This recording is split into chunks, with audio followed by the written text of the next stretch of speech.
Halo semua, perkenalkan, namaku Andi Padiara Banipa Benteng. Untuk tugas pengantar teknologi dan komunikasi ini, aku akan mempresentasikan sebuah aplikasi pembelajaran bahasa dengan maskot seekor burung hantu berwarna hijau yang sempat viral dan muncul di mana-mana. Aku yakin di antara kalian udah pada bisa nebak. Ya, benar banget, Duolingo. Perkembangan teknologi informasi dan komunikasi sekarang ini benar-benar membawa perubahan besar dalam berbagai aspek kehidupan ya, termasuk di dunia pendidikan. Proses belajar yang dulu identik dengan ruang kelas dan jadwal tertentu, kini jadi jauh lebih fleksibel berkat hadirnya teknologi digital. Salah satu bentuk manfaat teknologi yang paling terasa dampaknya adalah aplikasi pembelajaran digital. Lewat aplikasi ini, belajar bisa dilakukan secara mandiri, lebih interaktif, dan pastinya bisa diakses kapan aja dan di mana aja. Dalam pembelajaran bahasa asing, salah satu aplikasi yang cukup populer dan sering digunakan adalah Duolingo. Duolingo merupakan aplikasi pembelajaran bahasa yang dirancang supaya belajar bahasa terasa lebih santai dan nggak membosankan. Aplikasi ini mengusung konsep gamifikasi di mana proses belajar dikemas seperti main game. Pertama, aku mau bahas asal-usul Duolingo. Duolingo didirikan pada tahun 2011 oleh Louis von Ahn dan Severin Hacker di Carnegie Mellon University. Aplikasi ini dibuat dengan tujuan agar pembelajaran bahasa bisa diakses secara gratis oleh siapa saja. Duolingo resmi dirilis ke publik pada tahun 2012 dengan kursus bahasa Spanyol dan Jerman untuk penutur bahasa Inggris. Seiring berjalannya waktu, Duolingo terus berkembang dengan menambahkan banyak bahasa serta fitur baru seperti Duolingo English Test dan Duolingo for School. Saat ini, Duolingo sudah digunakan oleh lebih dari 500 juta pengguna di seluruh dunia dan tetap konsisten dengan misinya untuk membuat pendidikan bisa diakses oleh semua orang. Ternyata Duolingo sudah rilis lumayan lama ya, tapi aplikasi ini baru meledak di tahun 2021 berkat TikTok dan serial Squid Game. Kemudian kembali viral di awal 2025 dengan kampanye kematian duo si burung hantu di media sosial. Dan di Indonesia semakin viral pada akhir 2025 melalui kolaborasi meme dengan Tokopedia. Marketingnya pinter banget ya. Selanjutnya aku mau bahas visi dan misi Duolingo. Pertama, visi Duolingo adalah menyediakan pendidikan berkualitas yang gratis, mudah diakses, dan tetap menyenangkan untuk semua orang di seluruh dunia. Yang kedua, misi Duolingo. Misi Duolingo adalah mendemokratisasi pembelajaran bahasa dengan manfaat teknologi dan gamifikasi supaya siapapun bisa belajar bahasa kapan saja dan di mana saja tanpa terhalang biaya atau akses. Selanjutnya kita akan membahas kelebihan dan kelemahan Duolingo. Duolingo punya banyak kelebihan yang bikin aplikasinya disukai banyak orang. Yang pertama, gratis dan mudah digunakan. Aplikasi ini gratis, gampang diakses, dan bisa didownload dengan mudah di handphone kita. Yang kedua, gamifikasi. Konsep gamifikasi bikin belajar jadi terasa fun, bukan kayak belajar konvensional. Yang ketiga, banyak pilihan bahasa. Duolingo punya banyak pilihan bahasa yang bisa kita pelajari. Yang keempat, yaitu praktis. Duolingo itu praktis, jadi bisa digunakan kapan saja dan di mana saja. Yang kelima, fitur interaktif. Duolingo menyediakan fitur interaktif seperti latihan membaca, menulis, mendengarkan, dan berbicara dalam satu aplikasi. Meski begitu, Duolingo juga punya beberapa kekurangan. Yang pertama, materi yang diberikan masih tergolong terbatas, terutama untuk pengguna tingkat lanjut. Yang kedua, penjelasan grammar belum terlalu detail. Yang ketiga, pengucapan di beberapa latihan terdengar kurang alami. Yang keempat, sebagian fitur masih membutuhkan koneksi internet agar bisa digunakan dengan maksimal. Nah, selanjutnya, ayo kita bahas fitur-fitur utama Duolingo. Duolingo menyediakan berbagai fitur yang mendukung proses belajar. Yang pertama, interactive lesson. Fitur pelajaran interaktif memungkinkan pengguna belajar lewat kuis singkat yang ringan dan gak ribet. Selanjutnya, gamification. Sistem gamifikasi seperti XP, Lingos, trik harian, dan level dibuat supaya pengguna tetap konsisten belajar setiap hari. Selain itu, ada Duolingo Stories yang menyajikan cerita pendek interaktif untuk membantu memahami konteks penggunaan bahasa sehari-hari. Selanjutnya, Duolingo Podcast juga hadir untuk melatih kemampuan listening lewat cerita yang dikemas secara santai dan menarik. Duolingo juga memiliki fitur practice mode yang memungkinkan pengguna mengulangi materi yang sudah dipelajari. Sementara, leaderboard dan challenge memberikan tantangan tambahan lewat sistem peringkat mingguan. Duolingo juga menyediakan Duolingo Plus atau Super Duolingo untuk pengalaman bebas iklan dan mode offline.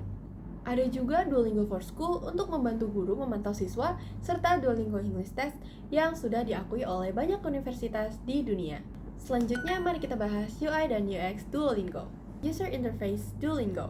Dari segi tampilan, UI Duolingo dibuat simple, colorful, dan mudah dipahami.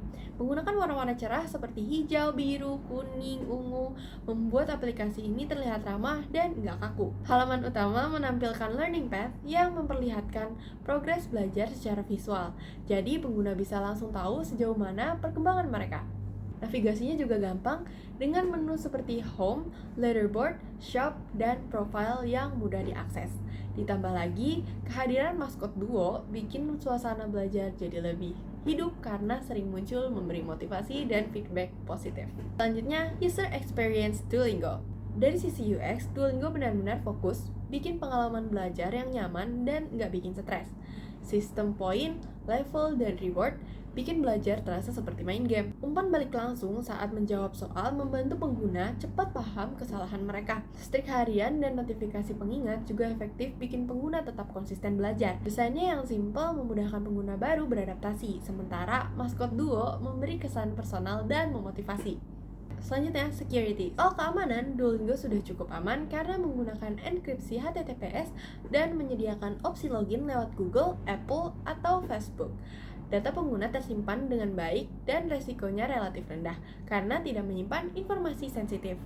Selanjutnya, performance. Dari segi performa, Duolingo dikenal ringan, cepat, dan stabil di berbagai perangkat. Proses loading pelajaran lancar dan fitur offline mode di Super Duolingo jadi nilai tambah. Meski kadang ada bug kecil, namun ada pembaruan rutin membuat aplikasi tetap nyaman digunakan. Kebetulan banget hari ini juga aku belum Duolingo.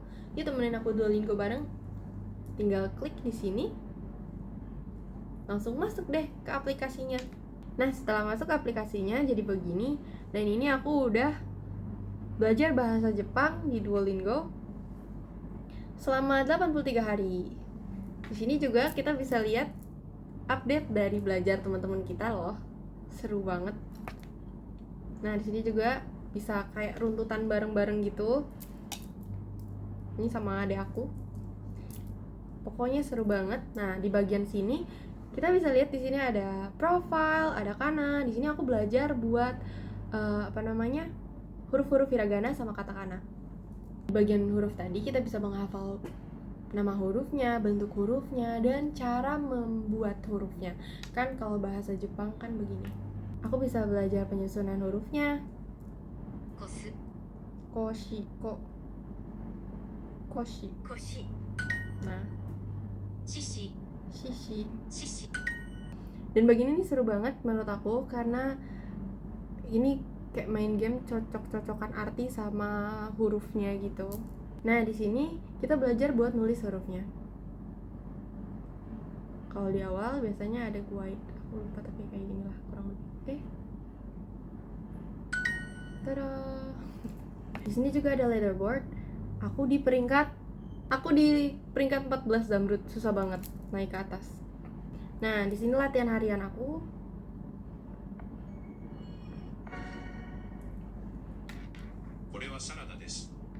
Dan kita juga ada latihan ngomong kayak gini. Kore wa sarada desu.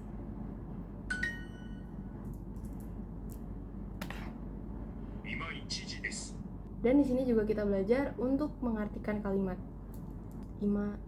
Ichiji. Pukul 1. Sekarang pukul 1.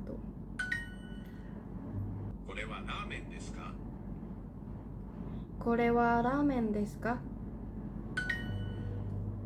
Perfect. Ini senangnya.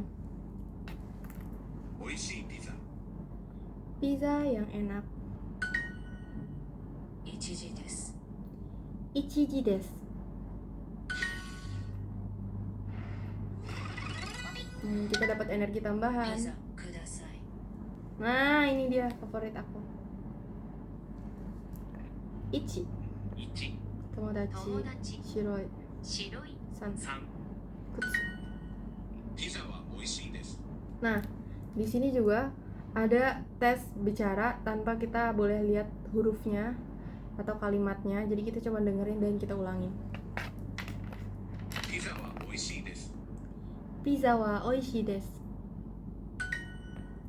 サラダは美味しいですか Sarada wa あ、 oishii 美味 desu. しいですか Nah, ini bagian ini juga. Jadi kita menyusun kalimatnya yang diucapin. これは美味しいです Hai. Ini enak. Korewa oishii. Yang ini enak. Wah, ini salah. Harusnya nggak ada yangnya. Ada tambahan.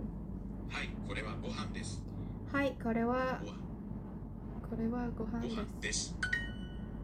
ラーメンは美味しいですか？ Ramen wa oishii desu ka? Ramen wa. Apakah ramennya enak? Kita juga ada mode sulit kayak gini.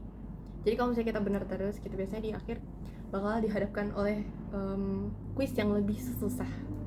Jadi dia gak ada audionya, jadi kita benar-benar mencoba untuk ini sendiri ya. Korewa pizza desu. Kita tinggal menyusun kalimat yang sesuai sama artinya. Hai. はい、 Ya, ini ramen. Hai. Korewa ramen ラ desu. ーメンです Apakah ini sushi? Korewa sushi desu ka? Wow, aku masih sisa banyak banget. Nilai sempurna. Duonya gemoy. Aku sudah selesai duo hari ini. Tunggu besok lagi. Total 84 hari. Nah, ini teman-teman aku yang belajar bareng sama aku. Kita ada runtutan bareng. Nah, kita juga bisa ngingetin mereka buat duo juga. Pokoknya seru banget. Nah, menurut aku seru banget belajar bahasa di Duolingo. Selama pengalaman aku bener-bener membantu aku buat belajar bahasa Jepang dan belajar juga huruf-hurufnya. So, secara keseluruhan, Duolingo adalah aplikasi pembelajaran bahasa yang relevan banget dengan kebutuhan generasi sekarang, dengan konsep gamifikasi, tampilan yang menarik, serta fitur interaktif yang lengkap. Duolingo berhasil bikin belajar bahasa terasa lebih fun dan konsisten. Walaupun masih punya beberapa keterbatasan, Duolingo tetap jadi solusi belajar bahasa yang gratis, praktis, dan mudah diakses. Sekaligus membuktikan bahwa belajar bahasa nggak harus ribet atau membosankan. Sekian presentasiku tentang aplikasi Duolingo. Semoga bermanfaat. Kurang lebihnya mohon maaf. Aku Bani pamit undur diri dan terima kasih.